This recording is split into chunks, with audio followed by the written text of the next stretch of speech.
Excellent. Il est midi, alors on va commencer tout de suite. Question de bien gérer votre temps et votre heure de lunch. Alors, évidemment, n'hésitez pas à manger en même temps.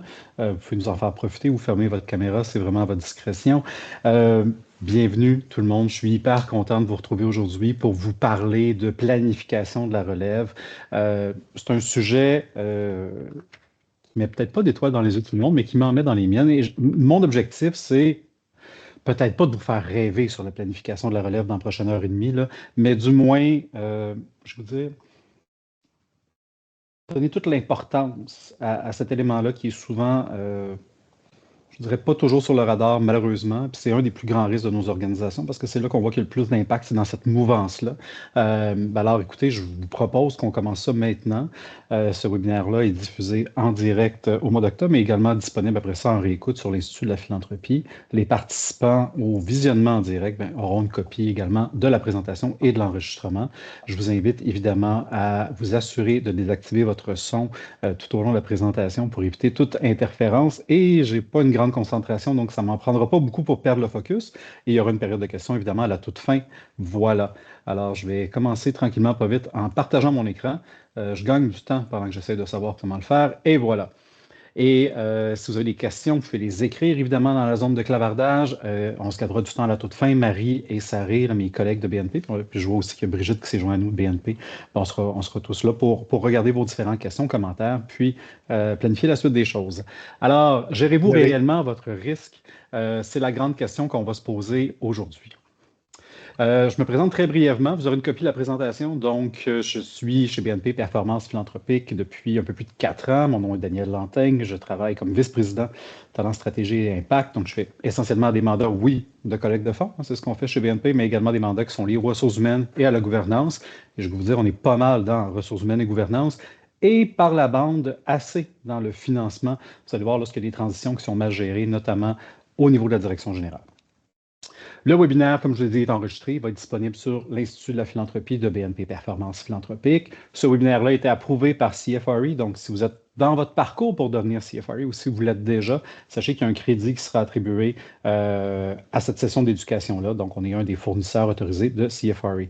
La copie et également, ce que vous voyez aujourd'hui, c'est vraiment un premier jet. Je vais vous dire, vous allez avoir à peu près une trentaine de diapositives. Là, si vous voulez savoir dans le temps, on est rendu où? Une trentaine de diapositives. À partir de tout ça, il va y avoir un rapport complet. Le rapport relève en philanthropie ce que les données révèlent pour une transition réussie qui va sortir en décembre 2024, tout à fait gratuitement, comme on le fait toujours avec nos grandes études, comme celle de la rémunération d'ailleurs. Le rapport va être plus complet. Pourquoi? Ben, oui, évidemment, il vous présente les données qu'on va regarder aujourd'hui, mais il va aussi aller beaucoup dans les pistes de solutions, dans les outils, dans la suite des choses. Donc, ça va vous permettre non pas seulement d'allumer la lumière de risque, ce qu'on fait aujourd'hui, mais après ça, de faire OK, maintenant qu'on sait que c'est un risque, maintenant qu'on sait qu'il n'est peut-être pas super bien géré, qu'est-ce qu'on fait? Ben, cette étape-là, elle sera disponible dans le rapport, évidemment, qui va sortir en décembre. La planification de la relève, c'est un enjeu crucial pour les organisations. Pourquoi? Bien, parce qu'il permet de garantir, ou du moins tendre vers une certaine forme de garantie sur la pérennité des missions, la continuité des actions au sein des OBNL. On le comprend dans nos organisations, c'est souvent le financement, notre enjeu nerf de la guerre, ben, il y a un lien de confiance, un lien privilégié qui se tisse parfois avec des directions générales, tout dépendamment de la portée de l'organisation. Parce que je sais que pour regarder la liste des participants, ben, il y a des organisations où vous êtes 2 ou 3 dans votre organisation, puis il y en a d'autres, vous êtes peut-être une cinquantaine dans votre organisation. Évidemment, le lien n'est pas le même. Il y a un lien privilégié. Qu'est-ce qu'on fait avec ce lien-là? Qu'est-ce qu'on fait aussi quand le fondateur est dans l'organisation? Il y a un lien encore plus précieux qui est là. Alors, comment on passe la balle, on fait une passe à la palette pour que la suite des choses, pour que l'organisme survive au-delà de sa direction générale? Donc, on a décidé de mener une étude de juillet à septembre 2024, une étude nationale, donc à travers tout le pays. À la toute fin, je vous présenterai là, un peu plus d'informations sur les personnes qui ont répondu. Il y a 188 personnes qui ont répondu, qui viennent du secteur des organisations non lucratives, et ce, de l'Atlantique jusqu'au Pacifique. Donc, on a recueilli des données, on les a retravaillées, on a regardé tous ensemble, puis on espère que les résultats vont vous permettre de mieux comprendre c'est quoi les meilleures pratiques. Puis je vais vous dire, peut-être aussi même vous déculpabiliser si vous réalisez que ben, dans votre organisation, vous partez de loin, ben, je vais vous dire quelque chose, vous n'êtes pas les seuls qui partez de loin, clairement, des 188 personnes qui ont répondu. Cette slide-là si vous avez juste une chose à garder en tête, je vais vous dire dans la présentation, tout se trouve là. Restez quand même, partez pas, une fois que vous avez vu la slide. Quand je vais parler de DG, je vais parler de direction générale. Ça peut être aussi la direction générale adjointe, ça peut être un poste de PDG. Il y a des organisations qui n'ont pas de titre de direction générale, puis ça commence avec un titre de coordonnateur. Là. On va vraiment parler de la gestion là, la plus élevée dans l'organisation sur le payroll généralement. Donc, DG, dites-vous que je fais référence à la direction générale. Il peut y avoir d'autres postes critiques pour lesquels on voudrait faire la planification de la relève que le poste de direction générale. Ça peut être la direction des opérations, peut être direction du développement. Il y a différents postes. Là, on va vraiment se concentrer parce qu'on ne peut pas évaluer chacun des postes. Puis la réalité des organisations est tellement grande selon le nombre de personnes dans l'organisation. On va se concentrer là-dessus. Donc, DG pour direction générale, PCA pour présidence du conseil d'administration. Si on regarde les DG, parce qu'on a posé la question aux deux, dans le fond. Du côté de DG, est-ce que vous avez un plan pour un départ non planifié? Puis là, on va regarder tout de suite qu'est-ce qu'on veut dire par départ planifié, non planifié.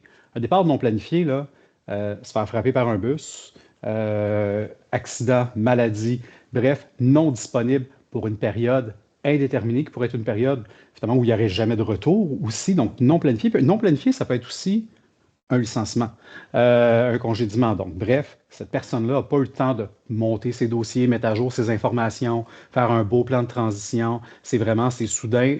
Soit il y a une rencontre avec le conseil d'administration, on laisse aller la personne, soit il y a une maladie ou un accident qui fait en sorte que la personne est non disponible. 65% n'ont pas de plan quand ce n'est pas planifié. 83% n'ont même pas de plan quand c'est planifié. Donc, ce qui est un peu particulier, parce qu'à un moment, on s'attendrait à ce qu'il y en ait plus qui n'aient pas de plan non planifié. Là, ici, dans le cas d'un départ planifié, il n'y a que 17% des gens qui ont un plan. Ce plan-là, et après ça, vous allez voir qu'est-ce qu'il contient. Là. C'est la géométrie très, très variable parce que un des grands enjeux dans la planification de la relève, c'est que le CA et la direction générale n'ont pas la même compréhension de ce qu'est la planification de la relève, pardon. Et entre DG, ce qui est assez particulier aussi, c'est que vous n'avez pas tous la même compréhension. Fait qu'il y a aussi un objectif de s'assurer qu'on ait un langage commun. Il peut y avoir 50 000 définitions de la planification de la relève. Ce qui est important, c'est qu'aujourd'hui, on se donne un cadre commun. Après ça, vous le teintez à votre organisation selon vos pratiques, puis selon aussi votre risque. Parce que d'une organisation à l'autre, le risque ne sera pas évalué de la même façon. On a tout ce monde-là qui n'est pas prêt pour un départ planifié ou non planifié. Et on regarde les chiffres, puis à peu près 40% des directions générales qui risquent de quitter d'ici 3 ans. Planifié, non planifié, près de 40% des gens vont quitter. On n'a pas de plan. Par contre, on anticipe qu'il va y avoir des perturbations majeures à la suite du départ. On a demandé sur différents éléments. Anticipez-vous une perturbation positive? Des fois, on peut se dire, hey, ça va être une bonne chose que la direction générale quitte l'organisation ou le conseil d'administration. Là, vous allez voir, on va voir la différence entre les deux tantôt. Des fois, ça se peut qu'il n'y ait pas de perturbations, des fois minimes, majeures, sérieuses. Il y a des perturbations majeures qui sont prévues. Du côté des présidences de conseil d'administration, on est un peu plus je vais vous dire, préparé. Oui, il y a 80% qui n'ont pas de départ, qui n'ont pas de plan pour un départ non planifié. C'est un peu la norme d'un conseil d'administration. C'est assez rare qu'on ait un plan B. Généralement, dans les règlements généraux, notre plan B, ça veut dire que si on a un vice-président ou une vice-présidente de conseil, il prend la relève de la présidence. Après ça, c'est une chose pour une séance de conseil d'administration. On voit que les règlements généraux ne vont pas bien plus loin que ça, par exemple. Si la personne quitte, décède, accident, et remercier du conseil d'administration, par exemple, pour un enjeu de réputation, qu'est-ce qu'on fait? On n'a généralement pas d'autre chose qui va au-delà de la prochaine séance du conseil d'administration. Est-ce que le VP devient président immédiatement? Est-ce qu'on refait une petite rencontre à l'interne où on renomme les officiers? C'est pas toujours clair. 60% n'ont pas de plan pour un départ planifié, donc il n'y a que 40% qui ont des plans de départ planifiés. Et ça, ça va dépendre soit de vos règlements généraux, votre comité de mise en candidature, si vous en avez un, des fois c'est le comité de gouvernance, des fois c'est le comité exécutif qui s'en occupe. Puis il y a des fois, dans les règlements généraux, je vais prendre l'exemple de l'AFP, l'Association des professionnels en philanthropie. Dans ce cas-là, il y a toujours un plan. Le plan est assez clair dans les départs planifiés, c'est-à-dire qu'il y a 2 ans de présidence désignée, 2 ans de présidence et 2 ans de présidence sortante. Donc, il y a tout un processus pour s'assurer que chacun comprenne bien son rôle. Puis c'est quoi la suite? Donc, il y a une succession qui s'installe dans les années à travers le rôle de présidence désignée. 100% des présidences de conseil d'administration risquent de quitter d'ici 2 ans. Alors, on voit que les gens sur les conseils d'administration peuvent rester très longtemps si les règlements généraux ne prévoient pas un maximum d'années ou de durée de mandat. Par contre, du côté des présidences de conseil d'administration, il y a un certain roulement qui s'opère. C'est à la fois très sain On ne voudra pas une présidence de conseil d'administration qui est nécessairement sur le board pendant 20 ans. En même temps, d'ici 2 ans, ça vient vite si on n'a pas de plan. Puis si on revient aux 2 petites bulles avant, il n'y en a pas toujours. Et il y a 20 seulement qui anticipent des perturbations majeures à la suite du départ de la présidence du conseil d'administration. Ce qu'on veut regarder avec cette slide-là, il y a beaucoup de chiffres, là, mais en gros, ce que j'ai le goût de vous dire, c'est qu'on était un petit peu mieux préparé du côté des conseils d'administration que des directions générales. Par contre, ce qui est un peu particulier qu'on soit mieux préparé, c'est qu'il y a moins d'impact lorsqu'il y a un changement de présidence de conseil d'administration.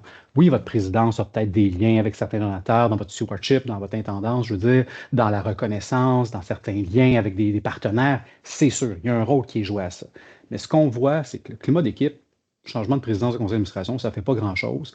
La stabilité, la réputation, les revenus, généralement, oui, il y a un impact, mais il est très, très, très minime. Donc, c'est assez particulier de voir qu'on est si bien préparé, en tout cas pas si bien, mais mieux préparé pour les changements de présidence, mais que c'est là qu'il y a le moins d'impact. Donc, ce que je vais inviter toutes les organisations à faire, c'est de se demander, il est où notre risque le plus grand entre les deux, sur lequel on devrait peut-être mettre un peu plus de focus. Donc, la planification de la relève, comme je vous disais, notre grand enjeu, c'est qu'on n'a pas tous la même définition à partir de là. Donc, ce qu'on veut dire par la planification de la relève, c'est qu'on veut assurer la continuité du leadership au sein d'une organisation. Comment on va faire ça? Bien, évidemment, on va s'attaquer à la direction générale, à la présidence du conseil.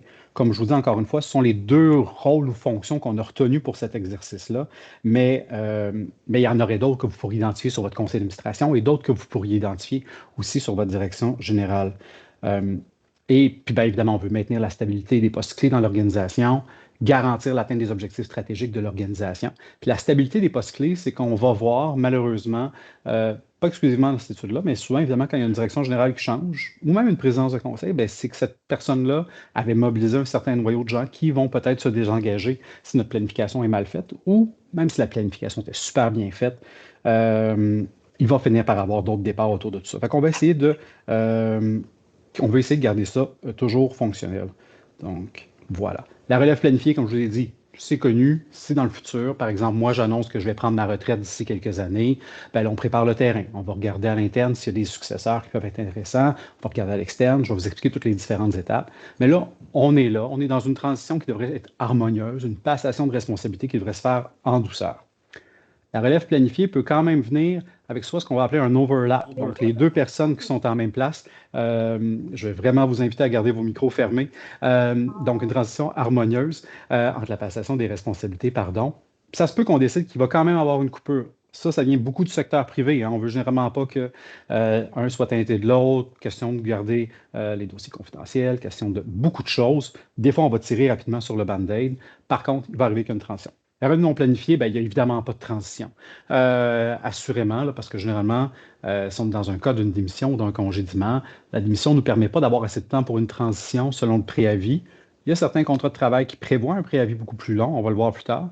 Dans le cas d'un congédiement, ben, écoutez, ça va être très, très rare. Parfois, des gens qui ont tellement la cause à cœur vont de bonne foi donner un coup de main à la prochaine direction générale, par exemple, même s'ils ne sont plus sur le payroll. On va être dans des cas marginaux. C'est extraordinaire quand ça se passe, mais souvent, on voit qu'il y a quand même un petit froid qui s'est installé. Raison de santé, différentes mesures, bien évidemment, qui font en sorte qu'il n'y a pas cette transition-là qui peut avoir lieu dans un départ non planifié. Parlons la planification de la relève de la direction générale, si vous voulez bien. Il y a certaines données que je vous ai présentées tantôt en début de rencontre. Je vous en présente d'autres aujourd'hui un peu plus creusées. Donc, comme je vous disais, il y a quand même près de 40 des gens qui vont quitter leur organisme d'ici 3 ans, des gens dans une fonction de direction générale. Si on regarde d'ici 5 ans, on monte à 68 Je peux vous dire, 3 ans, c'est demain matin, 5 ans, c'est après-demain matin. Ces chiffres-là ne sont pas inquiétants. Il n'y a rien de dramatique dans ce que je lis là. Il y a du roulement dans les organisations. Le roulement, avant, était dans différents postes qui étaient plus des postes d'entrée dans les organisations. On voit que ça a commencé à contaminer les directions générales dans les dernières années. C'est pas nouveau comme fait. Il y a aussi beaucoup de départs à la retraite qui s'installent dans ces 39 et 68 %-là de données. On le voit, on a quand même une bonne population vieillissante, une bonne génération également de baby boomers là, qui sont à la retraite, partent à la retraite, étirent leur départ à la retraite. Donc, il y a toute cette information-là. Ça, c'est des faits. Il n'y a rien de grammatique, il n'y a rien de le fun, c'est juste des faits. Qu'est-ce qu'on fait avec ces faits-là? Bien, évidemment, il faut le considérer pour la suite des choses, puis s'assurer de faire un plan considérant qu'il va y avoir autant de mouvements. En cas de départ, qu'est-ce que ferait le conseil d'administration? On a posé la question, est-ce que Est-ce que vous iriez en impartition? Est-ce que c'est le CA qui reprendrait les fonctions? Qu'est-ce que vous feriez? Ben, dans ce cas-là, dans le départ de la direction générale, ben, ça serait confié en intérim à l'interne dans 48 des cas. Encore une fois, on irait vers ça. Est-ce que c'est prévu? Est-ce que c'est planifié? Est-ce qu'on sait comment le travail va être disposé? Pas vraiment. Et on se rappelle que le conseil d'administration, j'ai vraiment un seul employé, hein, qui est la direction générale, donc connaît peut-être parfois plus ou moins les différentes tâches et responsabilités des autres, les profils des autres, puis aussi les aspirations des autres employés. Donc, si vous avez un comité RH dans votre conseil d'administration, c'est un rôle qui pourrait être intéressant de leur faire jouer. 17 des CA le disent tout simplement, on n'a aucune idée de ce qu'on ferait dans ce cas-là, on se pencherait sur la question. Comme je vous ai dit, beaucoup d'organismes n'ont pas de procédure en place dans le cas d'un départ planifié ou non planifié. Le manque de préparation est similaire dans les cas de départ non planifiés pour d'autres postes clés dans la permanence. Donc, bien qu'on se concentre sur la direction générale, on va regarder est-ce que vous avez de la préparation, par exemple, si vous avez un directeur général adjoint, si vous avez une direction des opérations, si vous avez une direction de la philanthropie, on est dans les mêmes taux. Seuls 5 des organismes estiment qu'il n'y aurait pas d'impact sur la stabilité de leur organisme quand la direction générale quittera. Ce qu'il faut voir par là, c'est que 95 des organismes, qui savent qu'il va y avoir un impact sur la stabilité. La stabilité, c'est un terme très, très large, là. On s'entend que la stabilité, ça peut être sur les ressources internes, financières, humaines, ça peut être sur la réputation, ça peut être sur la crédibilité, ça peut être sur beaucoup de choses. On a posé la question pour s'en aller vraiment dans la réputation de l'organisme. Celle-là, elle est à risque si la direction générale quitte dans 66 des cas. Et ça peut même être problématique dans 20 des cas. Donc, la réputation, donc c'est quand même particulier parce que généralement, dans un départ de direction générale, ce n'est pas une gestion de crise, ce n'est pas un enjeu dramatique, il n'y a pas de la fraude, il n'y a rien de tout ça, on n'est pas là-dedans. On voit quand même que la réputation de l'organisme va être touchée suivant le départ de la direction générale. Alors, je vous invite vraiment à faire un grand effort de garder votre micro fermé. Il y aura du temps après si vous voulez nous partager des tranches de vie ou des questions. Voilà. Les revenus de l'organisme risquent de diminuer dans 94 des cas lorsque la direction générale quittera. C'est un spectre qui est très large, je vais vous dire. Est-ce que c'est une diminution d'$1 ou c'est une diminution d'1 million? On n'a pas été creusé davantage ce risque-là, comment on pouvait le quantifier, puis comment on le chiffrait. Puis je vous dirais que ça serait hyper hypothétique parce que on peut bien s'attribuer beaucoup de pouvoir puis beaucoup de valeur à l'organisation. On n'a aucune idée ça va être quoi financièrement, mais l'estimation ou la lecture des directions générales au moment de quitter, elles sont bien conscientes qu'il va y avoir une diminution. La mobilisation, même chose. L'impact va être très élevé en termes de mobilisation dans 39 des situations. Et le niveau de confiance, c'est un autre élément qu'on a souhaité mesurer parce que, je ne sais pas pour vous, mais dans les dernières années, dans les départs non planifiés de direction générale, pour discuter avec quelques conseils d'administration et quelques directions générales, ben, le motif qui survenait le plus souvent, c'est-à-dire, ben, il y a un bris de confiance. On n'a plus confiance que la direction générale est la bonne qu'on a pour mener à bon port notre organisation, nous amener plus loin, blablabla. Ce qui est extraordinaire, c'est que le niveau de confiance, en tout cas, bref, on semble être peut-être derrière cet épisode-là où il y a eu beaucoup de bris de confiance dans les organisations. C'est quand le début du mandat de direction générale, puis aujourd'hui, on dit que ça s'est maintenu ou amélioré dans 99 des cas. Donc, il y a 1 des cas seulement où on a vu que le niveau de confiance avait baissé entre l'arrivée de la direction générale et aujourd'hui, ce qui est extrêmement rassurant parce que le tango, ou le duo, je vais vous dire, conseil d'administration, direction générale, il est basé, oui, sur la surveillance, sur les meilleures pratiques, sur l'aspect fiduciaire, mais il est aussi basé sur un certain niveau de confiance. Et si ce n'est pas là, ben, ça crée plein de dysfonctionnements dans l'organisation. La plupart des directions générales n'ont pas duré de contrat. C'est à la fois une certaine forme de stabilité, parce que, bon, quand arrivent les renouvellements de contrats, ça peut ouvrir la brèche à la suite des choses. Par contre, ça vient limiter les actions de planification de la relève quand il n'y a pas de contrat de travail. Donc, c'est-à-dire que 77 des gens ont probablement eu une lettre d'embauche sans durée de contrat de travail, ou ben, finalement, sont sur un contrat qu'on va appeler ouvert, qui continue d'année en année. Par contre, le risque, où est-ce qu'on vient le gérer ou qu'on vient moins bien le gérer, c'est selon. Qu'il y ait d'un contrat ou pas de contrat, je veux dire, on s'en fout un peu, c'est pas exactement le point. C'est sûr que quand il y a un contrat, dans celui-là, on peut mettre d'autres clauses qui sont par rapport à un préavis de relève, mais dans une lettre d'embauche aussi, on peut mettre une clause si on veut le faire. Mais cette clause-là, elle n'apparaît pas dans à peu près 50 des cas. Le 2 semaines de préavis, là, qui est un élément qui vient plus du folklore que de la loi. La loi, c'est un préavis raisonnable en fonction, évidemment, de la durée du temps dans l'organisation. 2 semaines de préavis pour un poste de direction générale, entre 0 jours puis 2 semaines, je vais vous dire, on est à peu près à la même place. dans ces postes-là qui ont autant de pouvoir, de levier, puis vous voyez qu'il va y avoir autant d'impact suite à un départ, on en est préavis qui généralement devrait flirter minimalement avec un mois, peut-être un mois et demi, 2 mois. On a vu que la moyenne, très particulière, est de 3 mois dans les contrats de travail de direction générale. Entre vous et moi, est un peu plus grande, cette moyenne-là, dans le hors Québec qu'au Québec. C'est une gestion des risques qui est peut-être un peu plus coriace, en même temps qui assure une certaine pérennité pour l'organisation. Par contre, je veux dire, 3 mois, c'est long. C'est long pour garder une direction générale en place. C'est intéressant si vous n'êtes pas super rapide dans le processus pour combler le poste. Mais peut-être que vous allez avoir le goût de régler la question avant 3 mois. Un employé qui est obligé de travailler, que ce soit un employé de n'importe quel niveau, incluant la direction générale, mais que ça ne tente plus, puis qui est déjà rendu dans sa tête ailleurs, c'est pas nécessairement toujours la meilleure des situations. Puis 3 mois pour postuler sur un autre emploi, puis dire ah oui, j'arrive, mais j'arrive pas dans 2 semaines, j'arrive dans 3 mois. C'est un peu problématique aussi là, dans la mobilité de la main-d'œuvre. Ça appartient à qui, la planification de la relève de la direction générale? Écoutez, on a eu de tout. On a eu de tout, là, vous voyez, là, dans le cadran haut, supérieur à droite, c'est la direction générale. Donc, c'est-à-dire que ça appartient à la direction générale, là, on est à peu près à une vingtaine de pourcents. Le conseil d'administration, un peu plus de 25%. Un comité dédié au sein du conseil d'administration, là, qui est le jaune très foncé, on est aussi à peu près une vingtaine de pourcents. Nous n'avons pas de responsable, à peu près 15%, ce qui est tout à fait raisonnable. Je vais vous dire, tout ce grand cercle-là devrait être gris. La planification de la relève, ça appartient au conseil d'administration. C'est son seul employé. Les directions générales, là, des fois, ils ont peut-être une vingtaine d'employés en tous deux. Il faut qu'ils gèrent tout ça. Le conseil d'administration a combien d'employés à gérer? Un seul. Fait que ça devient aussi sa job de gérer la planification de la relève de son employé. Ça ne se fait pas, je vais vous dire, uniquement à huis clos. Ça ne se fait pas de façon complètement fermée dans la planification anticipée de la relève.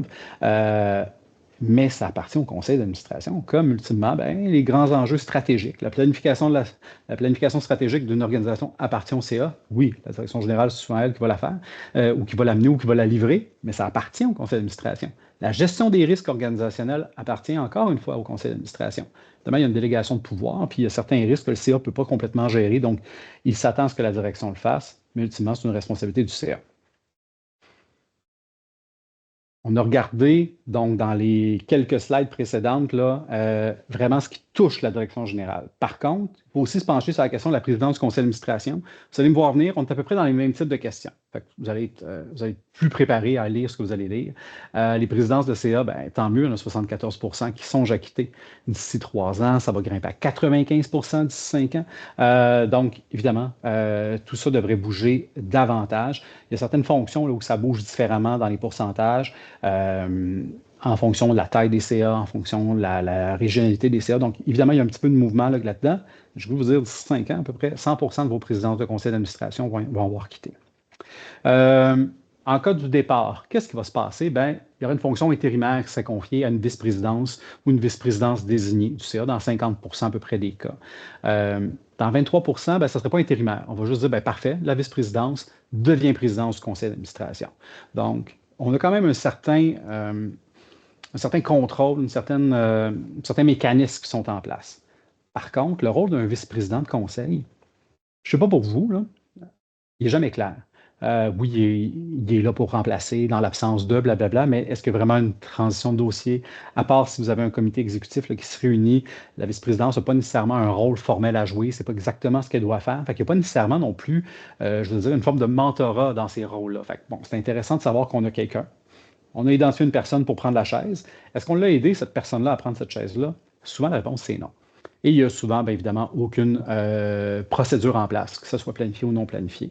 Il y a quand même 44% des conseils d'administration qui ont un processus clair de présidence désignée, présidence sortante. Ma grande surprise de cette étude-là, dans le volet présidence de CA, c'est cet élément-là. On le voit dans les associations, on le voit dans différentes formes d'organisation.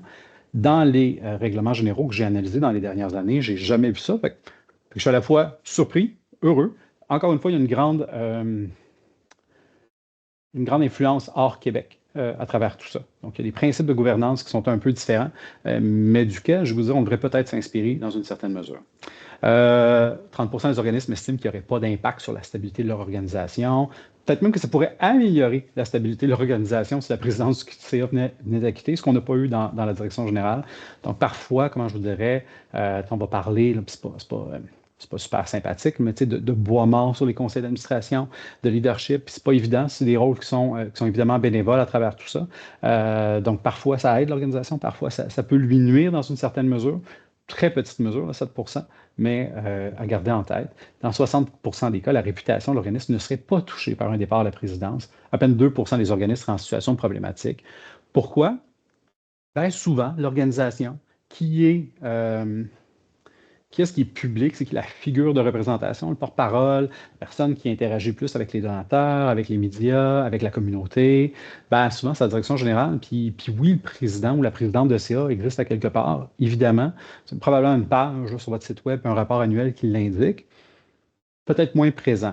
Dans certains cas d'organisation, la présidence de CA va être très, très forte pour différentes raisons, souvent politiques, souvent stratégiques. Mais évidemment, si votre présidence de CA est à peu près absente dans la sphère publique, ben, le risque, évidemment, va être à peu près absent aussi. Les revenus de l'organisme risquent de diminuer dans 73% des cas lorsque la présidence quittera. Et le risque, on est dans un risque qui est extrêmement minime de la façon qu'il est quantifié. Donc, tu sais, quand je vous disais tantôt, est-ce qu'on est dans 1 $ ou 1 million, on est vraiment plus proche du quelques dollars. Encore une fois, ça va dépendre de votre organisme. Si votre présidence de CA fait de la sollicitation, ouvre des portes, fait du stewardship avec les donateurs, est extrêmement présente, par exemple, pour du resserrement d'alliés dans vos événements, vient amener des commandites pour votre tournoi de golf ou peu importe ce que vous avez, ben c'est sûr que votre risque est plus grand. C'est une présidence de CA qui est plus là pour la fonction de gestion et de supervision au niveau stratégique, mais qui n'est pas impliquée dans la collecte de fonds, ben, votre risque, évidemment, est plus faible. Donc, ça va être hyper important de mesurer votre risque à la fois à la direction générale et à la présidence du CA. La mobilisation du CA va être impactée, c'est sûr. Le président, la présidente de CA a généralement un leadership d'influence. L'impact va être élevé ou très élevé dans 19% des situations. Donc, encore une fois, bien important de travailler sur justement cette planification-là de la relève. On est dans un bon taux de confiance également de 88%. On voit qu'il est un peu plus faible. On est à peu près à 99%, si je me souviens bien, là, du côté de la direction générale. Du côté des présidences de CA, ben, c'est un petit peu plus faible le niveau de confiance. La plupart des CA n'ont pas de procédure qui prévoit un préavis minimal avant le départ planifié d'une présidence de CA. 81%, puis je vais vous dire au Québec, on est presque à 100% qui n'ont pas de procédure de préavis minimal. C'est un rôle qui est bénévole, hein, donc c'est assez... on n'a pas beaucoup de levier pour forcer un préavis minimal. On fait du bénévolat, ça ne nous tente plus, les conditions sont moins gagnantes, on a d'autres obligations, on quitte. Évidemment, on voit que les gens se sont quand même responsabilisés, même si c'est une fonction de bénévole, donc vont généralement attendre l'Assemblée générale annuelle, la fin d'un terme, ne vont pas quitter comme ça du jour au lendemain, mais évidemment, les procédures de préavis sont assez absentes là, dans la plupart des temps. La plupart des officiers sont nommés par le conseil d'administration. Les officiers là, sont les rôles un peu plus formels. On va parler de vice-présidence, secrétaire et trésorier. Donc, généralement, c'est le CA qui initie à l'intérieur de son organisation ces rôles-là. Ce qui est particulier dans le CA,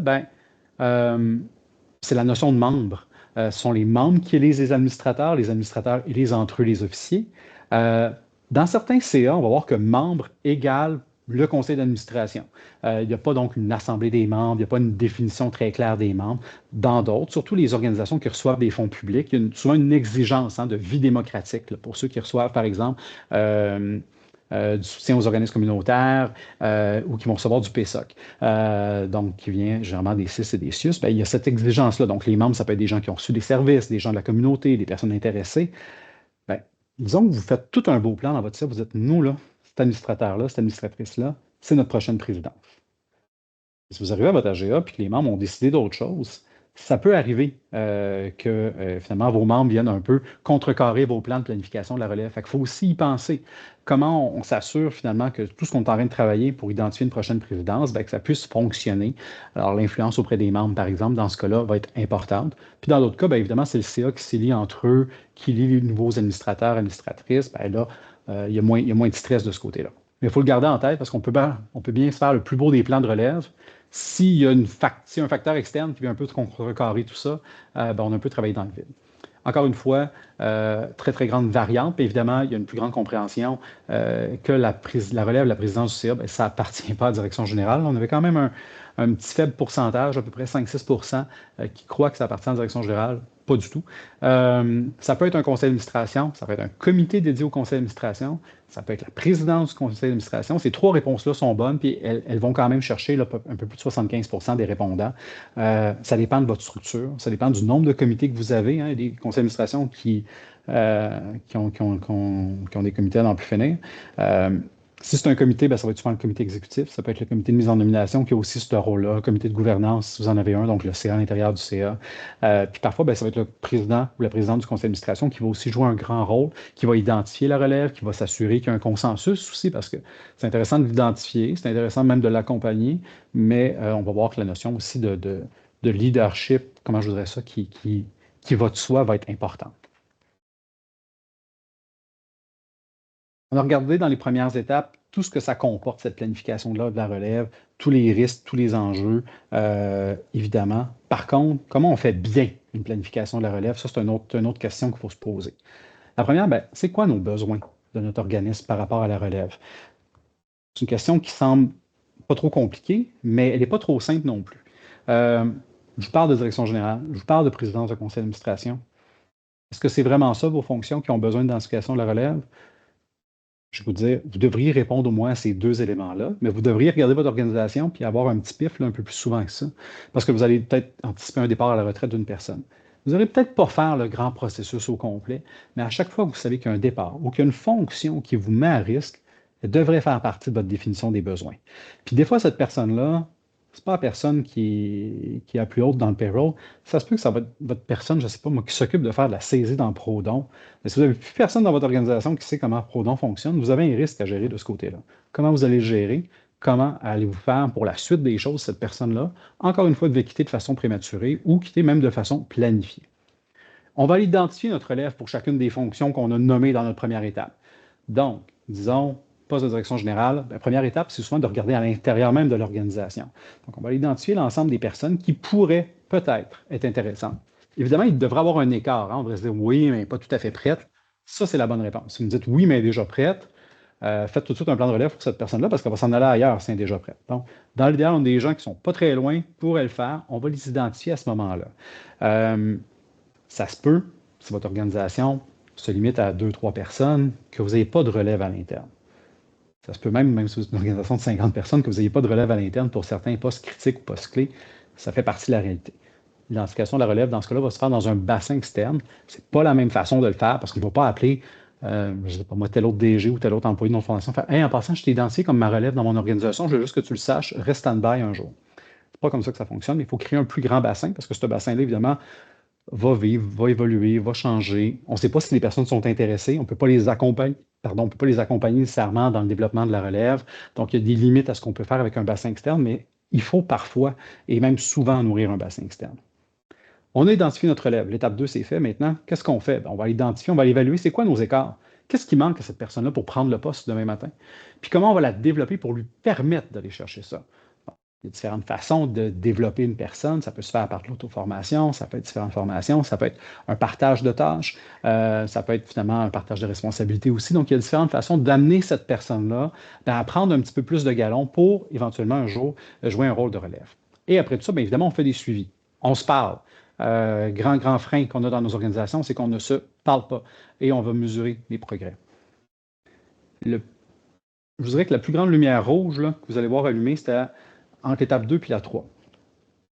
Donc, moi, je pense partir à un moment donné où je veux juste faire un plan juste sain des risques, puis je pense à ma relève. Ah ouais, telle personne, elle serait bonne. Ouais. Je pense que Marie pourrait être ma relève dans l'organisation. Je remplis mon petit plan, je fais bon, oui, Marie, elle serait bonne, il faudrait qu'elle fasse telle affaire. Il manque juste ça, puis elle pourrait l'avoir. Vous seriez surpris dans combien d'organisations Marie ne serait jamais qu'elle ait été identifiée comme la relève. Marie ne saurait jamais qu'elle est sur un plan d'évaluation et de développement. Et qu'est-ce qui arrive dans ce cas-là?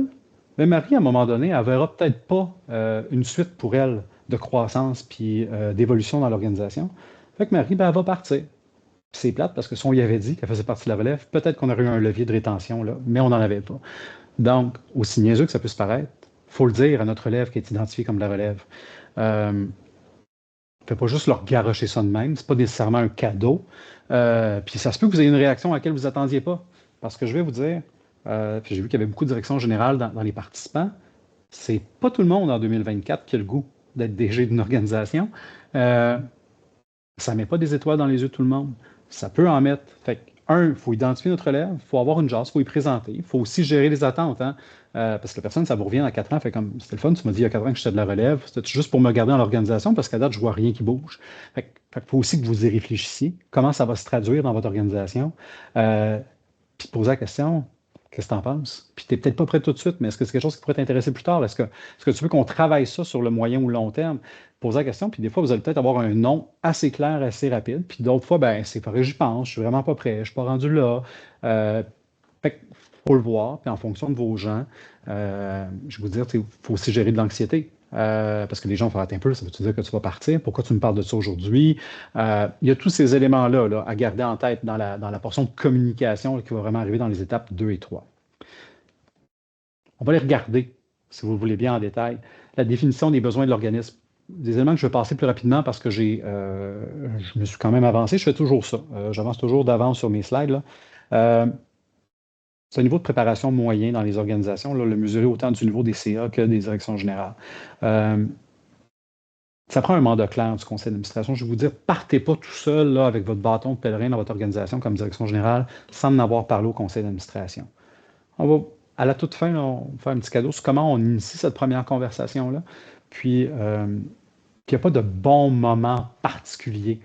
C'est ce qu'on discutait dans une conférence que je l'ai donnée il n'y a pas très longtemps à FP Lead. Est-ce que c'est au début du mandat? Est-ce que c'est dans la première année pendant qu'on est encore dans lune de miel? Est-ce que c'est dans les premières années? Est-ce qu'on utilise la rencontre d'évaluation et de performance, par exemple, pour amener le sujet? Est-ce que c'est au conseil d'administration? Est-ce qu'on attend qu'on soit en crise? Est-ce qu'on se ferme les yeux et on se dit, ben, ça appartient au CA, fait que je vais attendre que le CA l'amène? Évidemment, ce n'est pas en crise, ce n'est pas en bris de confiance, pas à attendre le CA. Il faut l'amener à un moment donné. Je vais vous dire plus tôt que tard, parce que plus on est tard, puis qu'on veut parler de planification de la relève, que ce soit la sienne, que ce soit celle de la présidence de CA, plus évidemment que ce qu'on vient générer, c'est de la méfiance. Oui, j'entends bien que tu me dis que c'est une saine gestion des risques, que c'est pour le bien de l'organisation, mais je me demande juste pourquoi ce lapin-là sort du chapeau après 5 ans en poste. Est-ce que c'est parce que tu es moins motivé? C'est parce que tu penses à aller ailleurs? Donc, il faut juste bien l'amener, bien gérer tout ça là, pour s'assurer, je vais vous dire, d'éliminer les conversations de corridor qu'il pourrait avoir autour de tout ça. Mais il faut que ça soit clair avec le conseil d'administration. Il y avait une participante, je ne mettrai pas sur le spot, là, mais qui m'a partagé ça aussi il n'y a pas très longtemps. Elle dit, ben, pour l'amener, moi, je fais, ben, tu sais, après moi, là, puis après toi, donc c'est une conversation de DG avec la présidente de CA. Fait que pas juste prendre son risque de son poste à elle, mais aussi faire, hey, je vais l'attacher avec le risque de la présidente de CA. J'ai trouvé ça extrêmement brillant. Cette personne-là est extrêmement brillante. Elle se reconnaîtra dans les participants. Fait que je l'ai amené avec les deux pour pas que ça ait l'air de juste mon enjeu à moi ou juste le sien. Ben, va arriver quoi pour la suite, une fois que nous autres, on ne sera pas là? Comment on planifie ça? Comment on attache ça? Donc, c'est une belle façon de l'amener. Puis à la fin, je vous ai même rédigé un petit courriel, si vous voulez juste partir de ça comme point de départ. La conversation initiale peut créer de l'inconfort, je l'ai dit, générer de la méfiance, même un prix de confiance. Mais c'est une démarche extrêmement saine de gestion des risques. Si vous avez un comité de risque dans votre CA, des fois c'est le comité d'audit, ça, c'est une belle façon de l'attacher. Je vous dis, il faut aussi bien l'attacher avec la présidence du conseil d'administration parce que quelle est la chose que déteste le plus une présidence de conseil d'administration? Avoir une surprise à ses séances de conseil. Donc, attacher tout ça. Évidemment, l'identification de la relève, on est aussi dans un niveau moyen de préparation, vous en doutez bien. Donc, on explore évidemment les bassins internes en premier, sinon les bassins externes. Puis des fois, on va pouvoir explorer les deux. Assurément, dans 51% des cas, il n'y a personne identifié à l'interne pour la relève de DG. Du côté des CA, 83% indiquent avoir déjà identifié un plusieurs successeurs. Donc, quand je vous dis que les CA sont un peu mieux préparés, bien, vous le voyez de ce côté-là. C'est sûr que le taux de roulement des fois des CA est moins grand. Ça dépend des organisations. Dans le communautaire, je pourrais dire qu'il est aussi grand. Mais les CA, c'est plus stable. On sait déjà qui prend un peu plus de galons, qui démontre un peu plus de leadership dans les séances de CA, ou qui prend plus de dossiers, ou qui va ouvrir plus de portes dans la sollicitation, par exemple. Si on se tourne vers l'externe pour la direction générale, il n'y a que 12% qui nourrissent un certain bassin de candidature. Du côté des présidences de conseil d'administration, ça va monter à 33%. C'est un peu plus naturel, ces conseils d'administration, d'aller chercher des gens de l'externe. Ça va de soi. Un candidat interne, comme je vous disais tantôt, c'est super là, que ce soit la relève potentielle. faut l'informer. La rétention puis l'implication dans les étapes suivantes, ça va de soi, mais il y a juste 15% des relèves de direction générale, 30% des relèves de présidence de CA qui savent qu'ils sont identifiés comme relèves. C'est très inquiétant, ce petit bout-là. Puis je veux juste revenir, c'est pas juste inquiétant, c'est qu'on est en train de mal gérer un risque. Ben, déjà, on a décidé de le gérer, ce qui est extraordinaire. Par contre, ce qu'on est en train de faire, si on ne communique pas, c'est qu'on gère très, très, très mal. Et en plus de mal gérer un risque, on perd du temps. Parce que si on fait les différentes étapes, là, la prochaine, on va parler donc, du développement, des suivis, tout ça, ben là, si on n'identifie pas cette personne-là, on perd énormément de temps. Puis vous le savez, plus que moi, vous risquez de perdre cette personne-là. Puis il est un peu tard à l'entrevue de départ pour faire Hey, changerais-tu d'idée si je t'annonçais finalement que depuis 2 ans, tu es identifié comme ma relève? Trop peu, trop tard. L'évaluation développement de la relève, bien évidemment, là, on passe dans un, pas évidemment, mais on passe dans un faible niveau de préparation. Il n'y a que 11% de la relève identifiée qui s'estime bien préparée à évoluer vers un poste de direction générale. Donc, elle est identifiée, elle le sait. Est-ce qu'elle pense qu'elle est bien prête? Pas tant que ça. Ce qui est dur dans cet exercice-là, c'est qu'on n'a pas nécessairement une durée dans le temps. Du côté des présidences de CA, si disons, on va avec le modèle, par exemple, de l'AFP, présidence désignée, présidence sortante, c'est du 2 ans, 2 ans, 2 ans. Fait qu'on sait extrêmement bien que dans la première année de notre rôle de présidence désignée, ben, peut-être qu'on n'a pas 10 000 affaires à apprendre ou à éponger ou à absorber, mais dans le deuxième, là, il faut se préparer parce qu'on voit le nombre de jours qui restent. On peut compter dodo avant de savoir qu'on va être président. Donc, il faut bien les préparer. Et on a beaucoup d'organisations, autant du secteur privé, secteur réseau BNL, on a beaucoup de gens qui accèdent à des postes de direction générale, peu de bagages de gestion ou pas du tout, peu de connaissances de tout ce que ça prend quand on est DG. Un DG, c'est être un chef d'orchestre d'une tonne d'instruments. Ça va aller des communications jusqu'aux états financiers, jusqu'aux relations avec le donateur, avec l'ARC, avec... Il y a énormément de choses à savoir quand on est DG. Fait que si on ne commence pas tranquillement pas vite à partager cette information-là, on a des jeunes DG, puis jeunes, je parle en termes d'expérience, pas en termes d'âge, mais on a des jeunes DG qui n'ont aucun réflexe de gestion. Et c'est un peu comme si on les plaçait dans une position d'échec. Et ça, on le voit énormément ces temps-ci. Donc, à la fois, c'est extrêmement chouette d'avoir des plans de relève, c'est extrêmement excitant d'avoir des gens qui ont un appétit pour prendre des postes de direction générale. Encore faut-il les aider à ne pas se planter. Faut leur parler entre-temps. Si vous ne savez pas quand vous pouvez leur en parler, là, la rencontre d'évaluation annuelle, c'est un bon moment. Vous avez un temps d'arrêt dans l'agenda pour faire Ah, écoutez, écoute, ça avance bien, le plan de relève, le CA est toujours très satisfait, on gère bien nos risques. Toi, est-ce que tu as toujours de l'intérêt pour ça? Est-ce que tu aimerais suivre certaines formations? T'aimerais-tu ça? Il y a des dossiers que j'aimerais peut-être ça travailler avec toi. Est-ce que ça te tente? Je suis toujours pas dans un mode de partir. Ou je commence à penser à ma retraite. Je commence à penser ça fait quand même à peu près 6 fois que je me tape le même souper spaghetti puis tournoi de golf. Je sens que je viens de faire le tour du jardin. Fait que peut-être que dans les prochaines années, à court terme, ça se pourrait que ça s'applique ce plan-là. Donc, juste de maintenir une conversation. Puis ça prend des plans de développement, évidemment, assurément. 20% l'ont inclus pour la relève de direction générale, 12% pour la relève de présidence de conseil d'administration. Qu'il y ait des rôles clairs. Présidence de conseil d'administration, vous devriez avoir, pas dans vos règlements généraux, généralement ça tient dans un paragraphe, là, mais un rôle et responsabilité très, très clairs de la présidence, rôle et responsabilité très clairs de la direction générale, puis encore mieux, une délégation de pouvoir. Donc, qu'est-ce que peut aussi faire notre direction générale? Plus c'est clair, mieux on est préparé. Et le suivi et mesure des progrès, vous comprenez bien que si notre étape précédente d'évaluation puis de développement de la relève, on est dans un faible niveau de préparation, le suivi par mesure va être aussi faible, sinon plus. Donc, il n'y a souvent pas d'échange entre la direction générale et le conseil d'administration, ce qui est un peu dommage. C'est un truc qui doit se faire à deux niveaux. Hein. La planification de la relève planifiée de la direction générale, elle devrait se jaser de temps en temps au CA avec tout le monde. La planification de la relève non planifiée, c'est sûr qu'il devrait y avoir des échanges à huis clos à un moment donné pour s'assurer qu'on est bien confortable comme conseil d'administration avec la suite, avec ces risques-là. Donc, il y a des conversations généralement qu'on se fait à deux temps. La relève de présidence, il n'y a généralement aucun échange dans 37% des cas. Souvent, la direction générale est moins impliquée, ce qui est dommage parce qu'on sait à quel point ça prend un certain tandem entre les deux. Ça prend une forme de complicité. Je ne parle pas d'aller prendre un verre le vendredi soir, mais je parle d'avoir quand même une certaine facilité parce qu'il va y avoir des dossiers à travailler ensemble, il va y avoir des conversations régulières à avoir ensemble. Donc, c'est intéressant si on peut au moins s'assurer qu'il y a un minimum de fit entre la direction générale et la présidence de CA. Les besoins peuvent évoluer. Les délais peuvent changer, la relève pourrait se démobiliser, changer d'organisation. On sait que tout le roulement bouge beaucoup. Donc, c'est important de faire des suivis, de mesurer nos progrès régulièrement, de se réajuster, de peut-être identifier ou passer un plan B en termes d'évaluation de notre relève, autant de la direction que de la présidence de CA, parce que tout ça bouge. On a des organisations qui bougent beaucoup en ce moment. Il y a une série d'outils, je vais juste, oui, les petits pictos vont avancer doucement, tranquillement, pas vite. Il y a une série d'outils qui devraient faire partie de votre boîte à outils en termes de gestion et de planification des risques.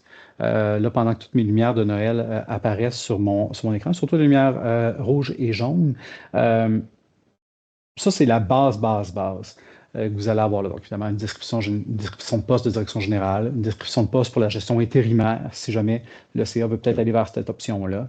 Ça se peut que le CA ait le goût de dire, on va peut-être essayer de se répartir quelques tâches, hein, entre membres du CA. Peut-être que la trésorière pourrait, je ne sais pas moi, faire les paiements sur le site bancaire. Peut-être que telle autre personne pourrait aussi s'occuper de telles affaires. Fait que aussi de l'avoir, ce plan-là, ce descriptif de poste-là de gestion intérimaire. Donc, dire, ben, si on donne telle responsabilité à telle personne à l'interne ou à telle fonction à l'interne, qu'est-ce que le CA prendrait? Il ne faut pas que le CA en prenne trop, j'ai le goût de vous dire. Ce sont des bénévoles. Ils ont parfois, très souvent, une job à temps plein, d'autres responsabilités. Fait que c'est des responsabilités qui pourraient ne pas toujours être remplies. Ce qu'on a vu, ben, des fois, plus les administrateurs se mettent les deux mains dans la pâte, moins ils ont envie de quitter la cuisine après. Donc, vous voulez vraiment vous assurer que la prochaine direction générale officielle en place ne soit pas prise dans un flou. Les échelles de rémunération pour le poste, des plans de com, dépendamment de tout ça. Fait que vous avez une série d'éléments. Vous voyez que ben, on est généralement moyennement en place ou on va le corriger, le dernier, c'est pas moyennement en place, mais presque pas en place, le picot rouge, assurément dans ces éléments-là. Il y a d'autres éléments qui ont sorti. Fait que ça, c'est des éléments qu'on a questionnés. Je vous dirais qu'il est sain à avoir aussi une politique de gestion documentaire. Très difficile, des fois, pour les nouvelles directions générales d'arriver, puis pas avoir accès à aucun dossier parce que c'est un dossier caché pour pas que tout le monde ait accès, comme le dossier des employés, des éléments comme ça. Donc, vraiment, s'assurer que ce soit très clair de ce côté-là, la gestion documentaire. S'assurer que vos règlements généraux aussi facilitent les différents éléments de transition. Du côté des directions générales, elles sont impliquées dans la sollicitation. Donc, d'avoir une liste des grands donateurs, des grandes sollicitations, les ententes, là, les pledges sur plusieurs années. Donc, d'avoir cette information-là, ça va me dire oui, mais tout ça est bien documenté dans notre base de données. Assurément que dans votre organisation, ce n'est pas un souci, mais dans les autres, là, si on oublie votre cas personnel à vous, ce n'est pas toujours si bien documenté que ça. C'est qui le solliciteur, c'est quoi la relation, c'est quoi tout ça. Donc, d'avoir cette liste-là également. Ça va être extrêmement sain d'avoir tout ça dans la boîte à outils. Puis vous allez peut-être même avoir d'autres choses que vous allez pouvoir mettre comme trousse dans votre boîte à outils. Mais ça, c'est ce qu'on a validé auprès des conseils d'administration et des directions générales. Puis vous voyez à la fin, des fois, c'est des affaires hyper simples, là, mais la clé du coffre-fort ou le code du coffre-fort, le code d'alarme, le système de paye, ce sont des choses qui, dans la poutine quotidienne, ben, généralement, on n'a pas beaucoup d'informations sur qui a accès à quoi. Surtout si vous êtes dans des petites organisations, puis disons que c'est votre direction générale qui est tout seul, puis qui s'occupe de Facebook, qui s'occupe de faire les dépôts à la banque, du code d'alarme, du système de paye. C'est rare dans les petites organisations qu'il y a d'autres personnes qui ont cette information-là. Et encore une fois, si votre direction générale venait à disparaître du jour au lendemain, vous seriez un peu mal pris. On a validé aussi du côté des présidences de CA, donc majoritairement en place, moyennement en place et très, très peu en place. Donc, je vous rappelle le picot rouge, là, on va le corriger pour vraiment bien libérer. Donc, les descriptions de la présidence du conseil d'administration, c'est souvent là. Le manuel de l'administrateur, c'est majoritairement en place. Il manque peut-être certains éléments, mais il y a quand même un bon début. Puis évidemment, ben, il y a différents autres éléments qui devraient faire partie de cette boîte à outils-là. Les plans de com sont souvent pas là. Un peu moins nécessaire dans les présidences de CA, à moins qu'on ait une présidence de CA qui a un certain je vous ai ascendant sur la région, sur l'organisation. C'est une présidence de CA qui était le fondateur ou la fondatrice de CA, ben, peut-être qu'il va falloir mieux le communiquer. Comment on l'annonce? Est-ce que dans le cas d'un départ planifié, par exemple, est-ce qu'on fait une célébration de la retraite? On en profite pour, je ne sais pas moi, demander un prix à un député de l'Assemblée nationale pour vraiment célébrer ce moment-là et cette contribution-là? Ou est-ce que plutôt on veut rester sous le radar? Il faut aussi y penser. Et ça, ce n'est pas en fonction du poste, mais c'est en fonction de la personne, souvent. Même sans RH, on essaie souvent plus de penser aux cases qu'aux gens qui sont dans les cases. Dans ces cas-là, on va essayer plus de penser aux gens. Il y a une incidence. Je vous disais tantôt d'entrée de jeu, puis c'est super important.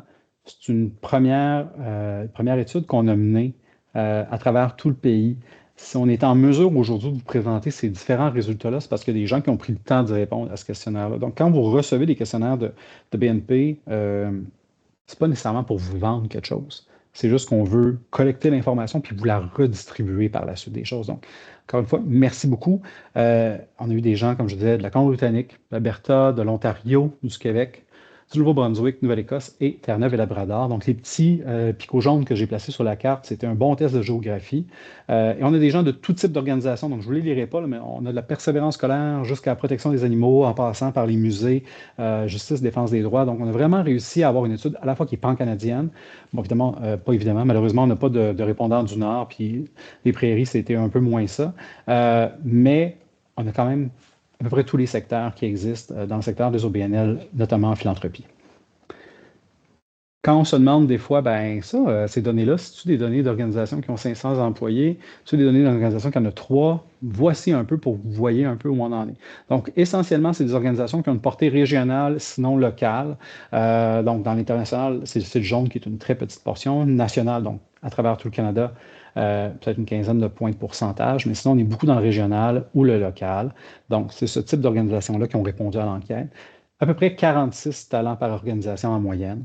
Les CA sont constitués d'environ 10 à 11 membres de CA en moyenne. Et il y a encore 12 d'organisations qui sont dirigées par le fondateur. C'est là que je m'arrête. Je prends une petite pause pour les organismes dirigés par les fondateurs. C'est leur bébé. Ils ont mis ça au monde. C'est leur legs à travers tout ça. Puis oui, bon, les médias n'ont pas été... Vous avez probablement vu des choses dans les médias dans les dernières semaines, dernières années, sur certains fondateurs d'organisations. C'est vraiment pas dans cet angle-là que je vais aller. Évidemment, il y a un risque qui est particulier dans les cas qui ont été médiatisés. Prenez soin de vos fondateurs. Outre les cas médiatisés, là, ça se passe bien. Mais ce sont des gens qu'il faut voir comment on les fait évoluer dans leur rôle. J'ai vu, il n'y a pas très longtemps, les fondateurs qui ont été presque tassés finalement.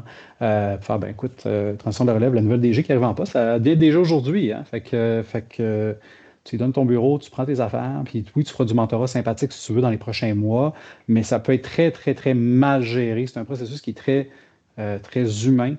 Faut voir comment on le gère comme il faut. Puis il y a un fondateur qui part, mais que malheureusement, on fait mal partir.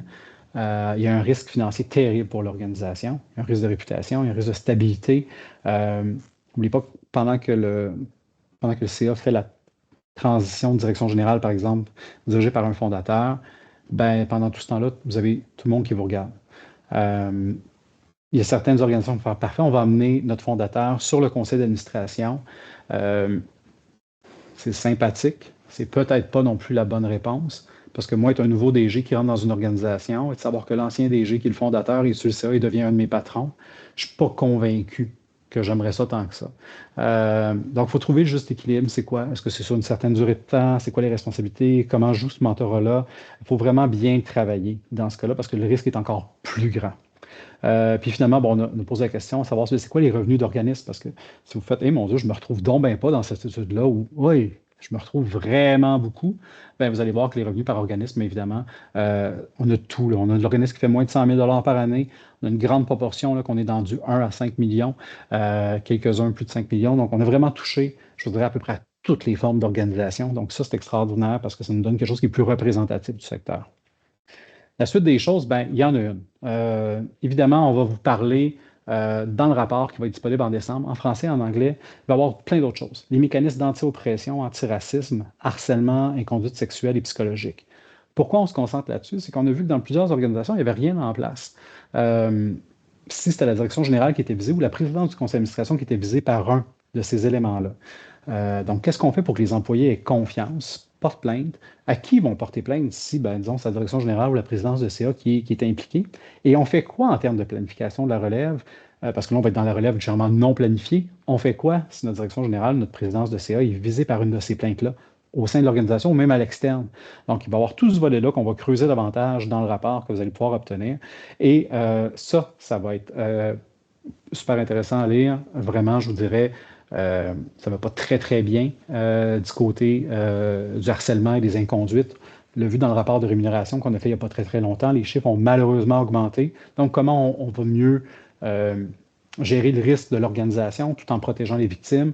Donc, c'est ce qu'on va creuser davantage en décembre. On va aussi vous préparer dans ce rapport-là des outils, des gabarits pour vous aider à amorcer votre réflexion, considérer davantage la planification de la relève comme un risque à gérer. D'ailleurs, je vous présente 2 éléments après. Si ça résonne dans votre organisation, vous ne savez pas comment pogner ça, cette patente-là, on peut vous aider. N'hésitez pas à nous faire signe. Vous allez avoir mes coordonnées dans la dernière diapo. En résumé, alors que les conseils d'administration, ils ont démontré qu'ils étaient mieux préparés pour la relève de leur présidence, cette transition-là démontre moins d'impacts qui sont dommageables pour les organisations que la relève de la direction générale. Par contre, dans ce dernier cas, la préparation est significativement moins grande. Donc, on gère très, très bien notre risque au CA, on gère moins bien la direction générale, ce qui est un peu dommage parce que c'est là que le bas blesse s'il y a un changement. Je vous ai parlé de 2 petits cadeaux. Le premier, c'est comment partir cette conversation-là avec votre CA. La première, vous pouvez juste demander à votre CA que ça soit discuté à la prochaine séance du conseil d'administration. Évidemment, attachez-le avec votre présidence, puis si vous avez un comité qui pourrait s'en occuper. Cette discussion-là, prévoyez, anticipez qu'elle va se faire en 2 temps. Une discussion avec vous si vous voulez amener le point au CA. Une discussion à huis clos, évidemment. Ça, là, c'est si vous êtes vraiment bien confiant de votre chose, puis que vous avez un bon lien de confiance avec votre CA. Ça va être la première option. La deuxième, c'est utilisez donc le temps que vous avez passé ce midi comme excuse pour amener cette conversation-là. Je vous ai fait un petit courriel, là, évidemment, vous l'adaptez. Bonjour, présidence de votre CA. Lors d'une récente conférence de BNP, la planification de la relève a été mise de l'avant comme l'un des risques les plus sous-estimés et mal gérés dans les organisations et des conséquences qui sont considérables si ce n'est pas traité. Dans un esprit de gestion proactive et responsable des risques, je crois qu'il est judicieux que nous abordions ce sujet prochainement. Veuillez trouver en pièce jointe l'excellente présentation de la session pour nous aider à amorcer cette réflexion. Soyez assurés que ce n'est pas une indication de départ imminent de ma part, c'est vraiment de garantir que notre organisation reste stable, préparée à toute éventualité, pour offrir une tranquillité d'esprit à toutes les parties impliquées. Faites-moi du savoir si vous aurez du temps pour en discuter plus en détail. Donc, ce que je vous prépare là, ce que je vous propose là, pardon, c'est vraiment juste un point de départ de conversation parce qu'on voit que c'est souvent ça qui est plus difficile à avoir. Quand je vous ai parlé à différents moments ça va dépendre de votre organisation, votre risque, comment vous allez le mesurer. Je parlais du risque de départ de la présidence du conseil d'administration. Évidemment, votre risque est toujours plus grand s'il fait de la collecte de fonds. Votre risque est plus grand si c'est lui qui a amené ou elle qui a amené tous les membres du conseil d'administration. Il y a différents risques qui vont évoluer, mais il faut le mesurer, ce risque-là.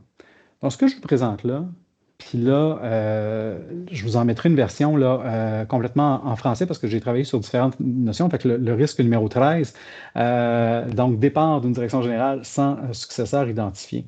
Vous devriez avoir, pour à peu près de chacun de vos risques, là, dans un idéal, ce tableau-là pour vos risques. Donc, premièrement, vous faites votre inventaire de risques. Après ça, pour chacun des risques, vous allez dire, c'est quoi notre risque? C'est réputationnel, il est opérationnel. Dans ce cas-ci-là, il pourrait être aussi financier. Là, on est dans une grande organisation, par exemple, il n'y a pas de risque financier, on pense qu'il n'y en a pas tant que ça.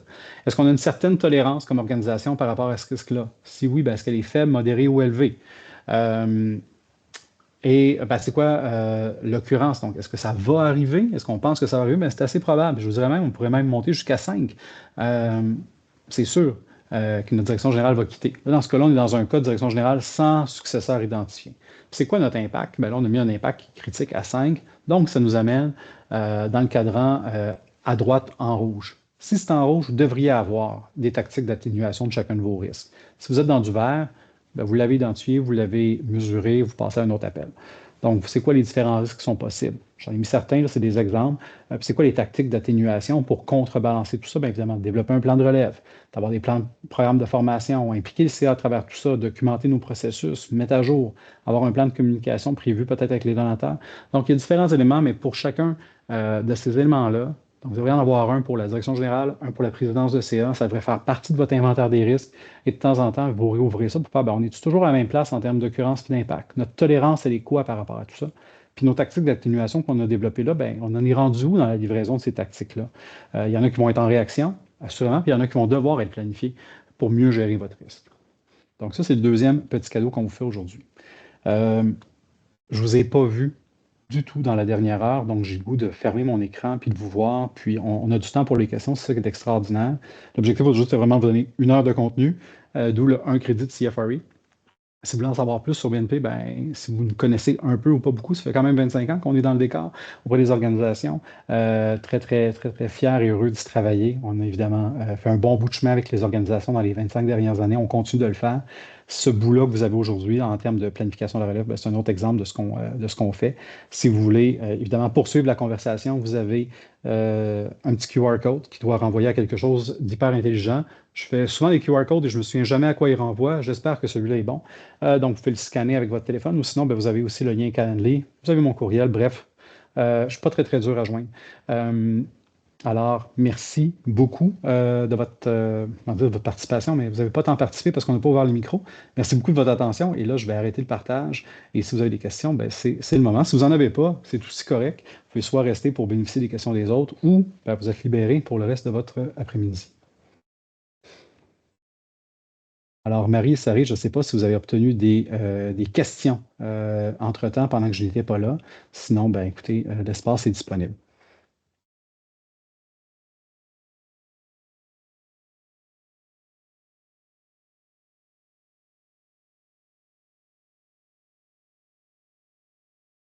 Alors, pour répondre à votre question, la présentation, oui, va être disponible. Elle va vous être envoyée dans les prochains jours. Elle sera également après ça disponible en réécoute sur l'Institut de la philanthropie. On va faire deux, trois petits ajustements en PowerPoint avant de vous l'envoyer pour vous assurer que vous ayez quelque chose de pratico-pratique dans les mains. Encore une fois, ça peut initier une réflexion à votre organisation, ça peut initier une discussion avec votre conseil d'administration, bien, tant mieux, ça sera mission accomplie. Voilà. Alors, je ne vois pas de questions qui rentrent. Je reste disponible pour les prochaines minutes. Puis s'il n'y a pas de questions, ben, la présentation et la rencontre sera terminée et vous pourrez passer un très, très bel après-midi. N'hésitez pas je sais que vous n'avez pas hésité, à vous enlever votre mute. Je vois les petites questions qui rentrent en parallèle, juste pour dire, le rapport ne sera pas payant. Le rapport va être donné gratuitement, comme on a eu une bonne participation. Les gens l'ont fait de façon volontaire et bénévole. Bon, on le remet aussi de façon volontaire et bénévole. Monsieur Gagnon. Bonjour Daniel. Question comme ça, c'est plus une question d'appréciation de ton côté là, en termes d'expérience. En termes de relève, jusqu'à quel point, selon toi, c'est important d'avoir quelqu'un qui a un diplôme universitaire ou qui a un titre professionnel? Est-ce que c'est quelque chose qui est plus de l'ordre du souhaitable ou de l'ordre de l'incontournable, là? Puis tu fais bouger le curseur, là. Dans le scénario idéal, assurément. Dans le scénario idéal, oui. Comme je disais, on a eu beaucoup de nouvelles directions générales dans les relèves qui n'avaient peut-être pas nécessairement tout le bagage. Fait que moi, mon focus est beaucoup plus sur le bagage d'expérience que le bagage, par exemple, éducatif ou d'un autre professionnel. Un n'empêche pas l'autre. Je pense on veut surtout des gens qui comprennent la réalité. Puis les exigences, souvent, qui venaient d'un autre professionnel, on a vu des directions générales qui avaient des titres de CPA à un moment donné. Ça venait d'où? Ben, ça venait des conseils d'administration qui connaissaient peut-être moins la philanthropie, puis qui sont allés chercher des gens en disant, ben, ça nous prend quelqu'un qui gère une business, parce que ultimement, c'est une business pareille à gérer. Fait qu'on a été chercher ce profil-là, mais on a vu, dans certains cas, ça a été des belles histoires, donc des gens qui sont tombés en amour avec la philanthropie, puis qui ont été dans une posture d'apprenant. Puis dans d'autres cas, on a vu que c'était des sérieux échecs parce que ces gens-là avaient un disconnect complet avec la philanthropie. Fait que ça dépend aussi, c'est quoi le core business de l'organisation, parce que nous, on a creusé l'OBNL au sens très, très large. On a de l'associatif, on a de la fondation là-dedans. Je dirais que pour moi, l'expérience, puis de savoir solliciter un don, si la personne doit en faire, ben, ça va vraiment identifier rapidement c'est quoi les rôles clés. Sur quoi on veut que cette personne-là mette le plus d'efforts. Tant mieux après ça si elle a un bon bagage d'éducation. Mais on l'a vu dans nos dernières études, on a de plus en plus de gens qui sont autodidactes à travers le temps. On reconnaît de plus en plus l'expérience, qu'elle soit bénévole, l'expérience terrain, donc pas juste une maîtrise ou un PhD. Fait que pour moi, il y a une combinaison de tout ça. Fait que c'est un nice to have pour répondre rapidement. Est-ce que c'est sine qua non? Pas nécessairement. Moi, l'expérience ou le temps d'apprentissage dans la transition va être encore plus important. Good. Merci à toi. Merci. Merci. Mme Lévesque, je ne sais pas si vous aviez encore une question. J'ai vu votre main à un moment donné. Voilà, parfait. Ben, écoutez, merci. Merci beaucoup. Je lis très rapidement. Il n'y avait pas d'autres questions dans tout ça. Alors, c'était un très, très grand plaisir. Je vois la... Ben oui, Mme Gobeil. La parole est à vous.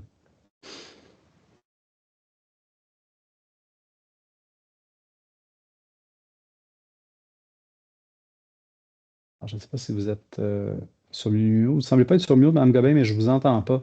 Alors, pensez pas que je ne réponds pas à votre question, c'est juste que je ne l'entends pas.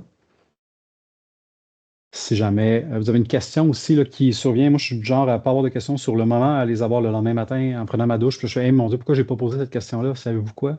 Je ne disparais pas. Vous pouvez toujours m'écrire ou m'appeler. Ça me fera plaisir. Mes collègues aussi de chez BNP là, sont disponibles avec grand plaisir. Là. J'ai vu mes collègues, entre autres, là, Brigitte, Jocelyn, qui se sont joints. Merci beaucoup de votre présence. Euh, on va clore le webinaire de ce midi, ou le webinaire que vous écoutez en réécoute sur l'Institut de la philanthropie. Merci beaucoup encore une fois. C'est un très grand plaisir de discuter de ce risque-là, qui j'espère maintenant est sur votre radar, s'il ne l'était pas déjà, mais je suis convaincu qu'il était déjà dans vos organisations. Alors voilà, merci beaucoup. Bonne journée tout le monde.